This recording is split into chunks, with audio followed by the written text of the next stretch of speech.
Next theorem, let F be a homomorphism from the group G1 and another group G2 with the identity element E1 belong to the group G1 and the identity element E dash belong to the group G2. Then prove that the f of E is equal to E dash, where F is a homomorphism from the group G1 and a group G2.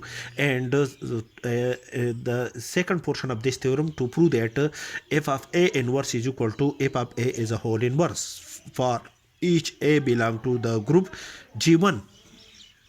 Proof, let A belong to the group G1, then AE is equal to A is equal to EA, where E is an identity element of the group G1.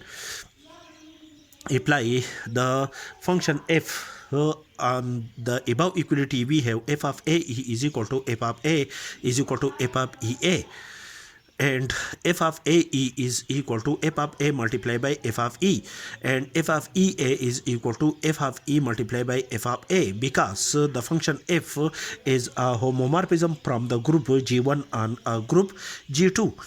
And f of a and f of e, these are the elements of the group G2, which are the images of an element a and e of the group G1 respectively. From this equality, that is f of a multiplied by f of e is equal to f of e multiplied by f of a is equal to f of a, from this equality we can say that the behavior of f of a, f of e, the behavior of an element, the behavior of an element f of e belong to the group G2 is the behavior of an identity element of the group G2, but the identity element of the group G2 is denoted by E dash. Therefore, f of E is equal to an identity element E dash. That is, when we append the identity element E dash to an element f of a, the result is equal to f of a, because f of a is an element of the group G2. And also, when we append the identity element E dash of the group G2 to an element f of a of the group G2, the result is equal to f of a, which is required, which is the first part of the theorem. To calculate the second part of this theorem, let A belong to let A inverse be the inverse element of an element A belong to the group G1. Then by definition, when we append the element A to its inverse with respect to the result of these two elements with respect to the binary operator defined on a group G1 is equal to an identity element E belong to the group G1. Apply the function f on both sides. We have f of a inverse is equal to f of e, and f is a homomorphism.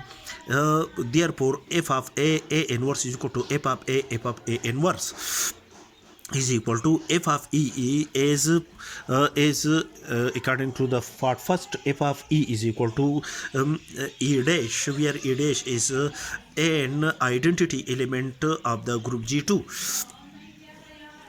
which is also equal to f of a multiplied by f of a inverse is equal to e dash, and f of a inverse are the element of the group G2. That is, f of a inverse are the images of the element a and a inverse of the group G1 respectively. And f of a and f of a inverse are the images and are the element of the group G2. These are the element of the group G2, and the inverse of an element f of a is denoted by f of a whole inverse. Append f of a whole inverse to both sides of this equality. We have f of a whole inverse multiplied by f of a multiplied by f of a inverse is equal to f of a as a whole inverse multiplied by the identity element E dash. And the result, this result is equal to f of a whole inverse. And by transitive property, f of a whole inverse and f of a are the inverse of each other. Therefore, when we append these two elements, which are the elements of the group G2, the result is equal to an identity element of the group G2, which is denoted by E dash. And the result of E dash f of A inverse is equal to f of A, f of A inverse. Therefore, f of A inverse is equal to f of A as a whole inverse, which is a result in part number 2 of the theorem, which we have to prove.